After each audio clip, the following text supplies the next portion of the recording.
je suis ravie de vous retrouver pour cette nouvelle vidéo. Alors aujourd'hui dans cette vidéo, on va s'intéresser à son type de peau. Je vais vous montrer comment reconnaître votre type de peau parce que quand on connaît son type de peau, c'est plus facile après d'adapter les produits selon ce que notre peau nous demande et en fonction de l'état de sa peau, si elle est sèche, si elle est grasse, c'est plus facile de répondre à ses besoins. Donc c'est parti, on commence. Allez, à tout de suite.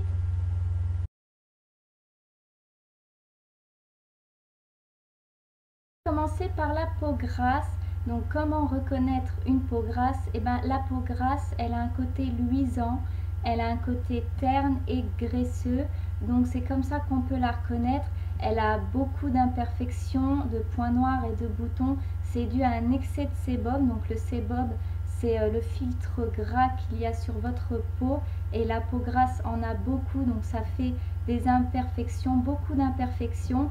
Donc après, il y a un avantage à avoir une peau grasse, c'est que ça retarde les premiers signes de l'âge. Ça veut dire que la vieillesse sur cette peau arrive beaucoup plus tard, donc c'est quand même pas mal, mais quand même, il faut en prendre grand soin. Donc comment s'occuper de sa peau grasse? Il faut avoir une bonne hygiène comme pour toutes les peaux, la nettoyer 2 fois par jour, matin et soir, pour enlever les impuretés et tout ce qu'elle a pu encaisser dans la journée. Faire des gommages, après pas trop souvent, 1 à 2 fois par semaine, c'est largement suffisant, sinon votre peau n'acceptera plus le soin et puis ça va l'irriter. Donc pas trop de gommage, 1 fois voire 2 fois par semaine.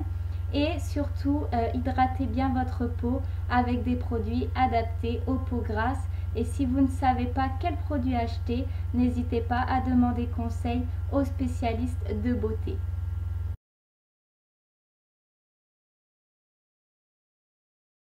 Donc on va passer aux peaux mixtes maintenant. Donc comment reconnaître une peau mixte? Donc la peau mixte, elle ressemble beaucoup à la peau grasse, sauf qu'elle est plutôt sujette aux imperfections sur le front, le nez et le menton, donc sur la zone T. Et sur les joues, en temps général, il n'y a pas d'imperfection, les joues sont nettes. Donc c'est plus des imperfections sur la zone T et vos joues, elles, sont nettes et sans imperfection. Donc c'est très difficile à traiter cette peau parce qu'on a 2 formes de problèmes à traiter. Donc les problèmes d'imperfection sur la zone T et la netteté qu'on a sur les joues, donc les joues qui n'ont pas d'imperfection. Mais ne vous inquiétez pas, maintenant il existe des produits adaptés pour les peaux mixtes. Après, comment s'en occuper? C'est pareil que pour presque toutes les peaux, il faut la nettoyer 2 fois par jour, matin et soir. Il faut faire des gommages pas trop souvent, comme je l'ai dit pour la peau grasse, 1 à 2 fois par semaine, c'est largement suffisant. Et vous pouvez l'hydrater donc avec des produits spéciaux peau mixte.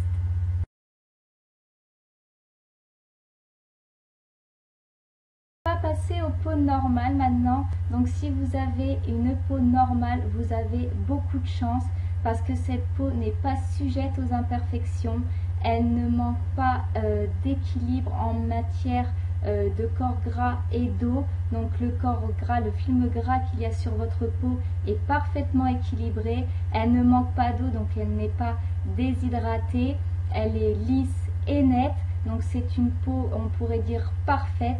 Mais faites quand même attention, prenez grand soin de cette peau, car même si en apparence elle est parfaite, elle reste quand même sensible aux agressions extérieures et elle n'est pas trop protégée par les premiers signes de l'âge. Donc il faut en prendre grand soin en faisant des soins pour les premiers signes de l'âge. Et s'il y a des changements climatiques, il faut adapter les soins par rapport à ce que votre peau vous demande pour garder cette peau qui est quand même la plus parfaite.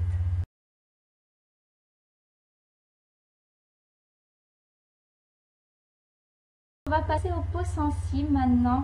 Donc sachez déjà qu'une peau sensible, toute peau peut devenir sensible à cause de produits cosmétiques ou de changements climatiques.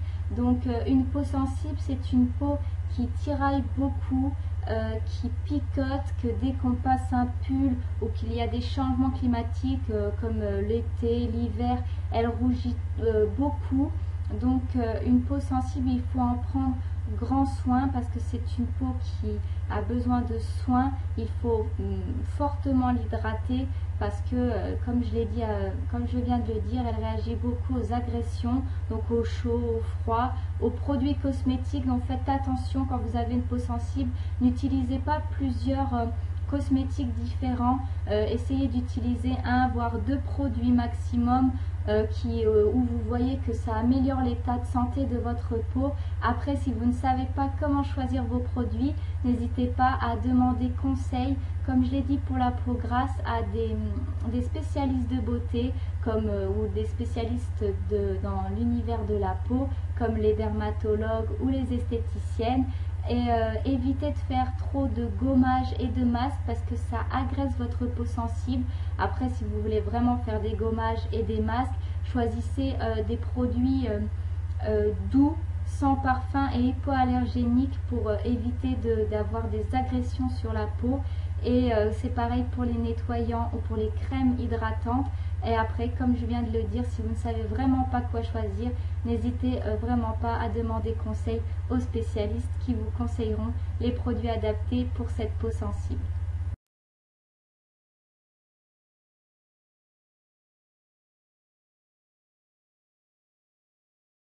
Donc, comment reconnaître une peau mature?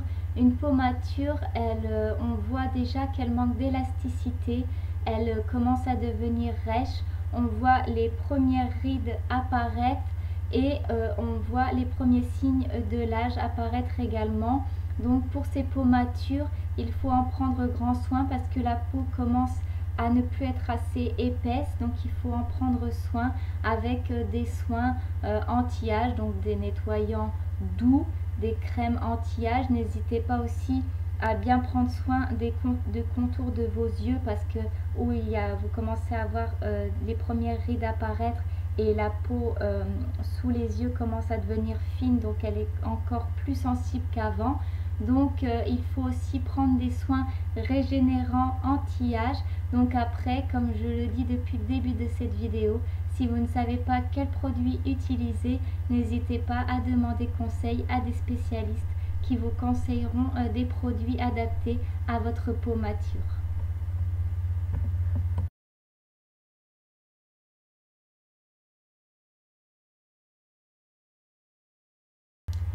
Et donc on va terminer cette petite vidéo avec les peaux jeunes, donc les peaux sujettes aux imperfections et aux boutons, aux points noirs. On a tous connu ça dans notre jeunesse, ces problèmes d'imperfection où on se lève le matin et on a des boutons et ça nous plaît pas du tout. On n'est vraiment pas ravis de voir ça sur notre visage, mais c'est normal parce qu'à l'adolescence tout change dans notre corps, donc notre peau change à cause des changements hormonaux, de la puberté, de tous ces changements qui se passent dans notre corps. Donc c'est normal d'avoir des poussées d'acné, donc on appelle ça de l'acné, des poussées d'acné. Donc je sais que ce n'est vraiment pas agréable du tout quand on est jeune d'avoir cette peau là, mais c'est tout à fait normal. Donc il faut en prendre grand soin comme toutes les peaux. Donc la première chose à faire, c'est de bien la nettoyer.